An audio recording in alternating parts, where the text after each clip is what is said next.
Good morning to all of you. Myself Madhur Trivedi. Now we will discuss about polity. It is part 163 of polity.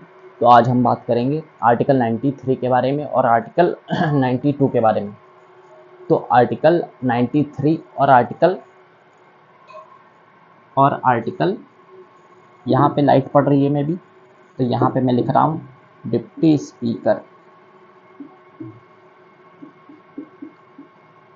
Speaker are member of Lok Sabha, मैंने यहाँ पे लिख दिया है, यहाँ पे एंड लिखा हुआ है।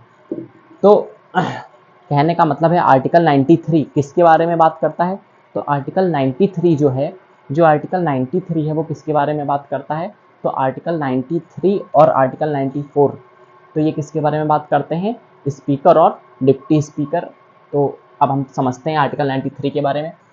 तो देखते हैं, फर्स्ट पॉइंट है there shall be speaker and deputy speaker.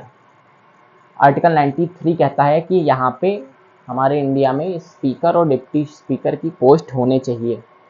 तो ये कैसी पोस्ट है? तो ये ऑफिसर्स हैं, स्पीकर है, डिप्टी स्पीकर है, चेयरमैन है, वाइस चेयरमैन डिप्टी चेयरमैन है। तो ये सब हैं कौन? तो ये अगर हम सबकी बात करें तो ये सब लोग कौन हैं? तो these all are officers of parliament. ये सब हैं कौन? तो ये सभी के सभी कौन हैं? ऑफिसर्स हैं पार्लियामेंट के। तो ये पार्लियामेंट के ऑफिसर्स हैं।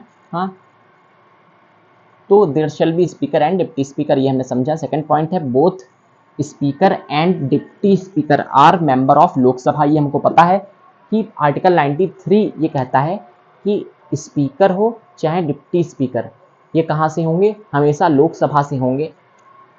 फिर when a new Lok Sabha is elected then the house is conducted by a pro tem speaker. इस समय जैसे हम लोग देख रहे हैं यहाँ कि बीच में इस समय तो ओम बिरला कुछ ही दिनों पहले, 2-3 दिन पहले ही ओम बिरला क्या हुए? इलेक्ट होते हैं। हाँ, दोबारा। हाँ, ओम बिरला फिर से इलेक्ट हुए। हाँ, लेकिन उसके पहले क्या हुआ था? तो हमने वहाँ पे एक कॉन्सेप्ट, अगर न्यूज़ वगैरह देखी होगी तो देखा होगा एक कॉन्सेप्ट प्रोटेम स्पीकर के बारे में। तो प्रोटेम स्पीकर कौन था? तो प्रोटेम स्पीकर होते कौन है? तो वो अभी हम समझ रहे हैं, लेकिन हमको ये यहाँ पे देखना है कि when a new Lok Sabha is elected then the house is conducted by a pro tem speaker. ये हमको समझना होगा। प्रोटेम स्पीकर क्या होता है? तो प्रोटेम स्पीकर होता है, तो प्रोटेम स्पीकर को हम क्या कह सकते हैं? अर्लियर स्पीकर, मतलब जो पहले स्पीकर रह चुका है उसको भी हम क्या कह सकते हैं?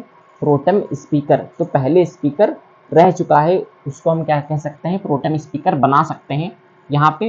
तो मतलब कहने का मतलब है जब स्पीकर को इलेक्ट करना हो, मतलब सारी की सारी कार्रवाई कौन करवाता है संसद में?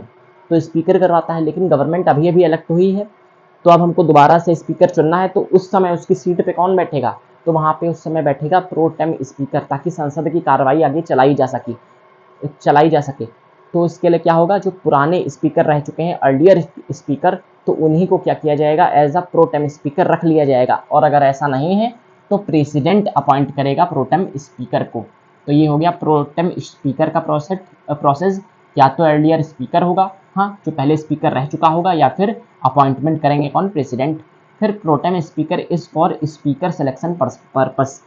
इस नए स्पीकर के सिलेक्शन के पर्पस से केवल कुछ समय के लिए, तो मुश्किल से मुझको लगता है कि 10-12 दिनों के लिए होते होंगे कौन? प्रोटेम स्पीकर, कुछ ही समय के लिए रहते हैं। हाँ, तो प्रोटेम या उससे कम भी कह सकते हैं। तो प्रोटेम स्पीकर क्या होते हैं यहाँ? तो pro tem speaker is for only speaker selection purpose. यहाँ पे मतलब उनकी सीट पे भी तो कोई बैठा होना चाहिए स्पीकर की, ताकि संसद की कार्रवाई हो सके और स्पीकर का सिलेक्शन हो सके, इसीलिए प्रोटेम स्पीकर को रखा गया है। और आर्टिकल 94 ये कहता है कि the post of pro tem speaker is temporary in nature. Temporary है नेचर में, क्यों? जब नया स्पीकर इलेक्ट हो जाएगा तो वो वहाँ पे अपना काम करेगा। Now please take a screenshot. Thank you.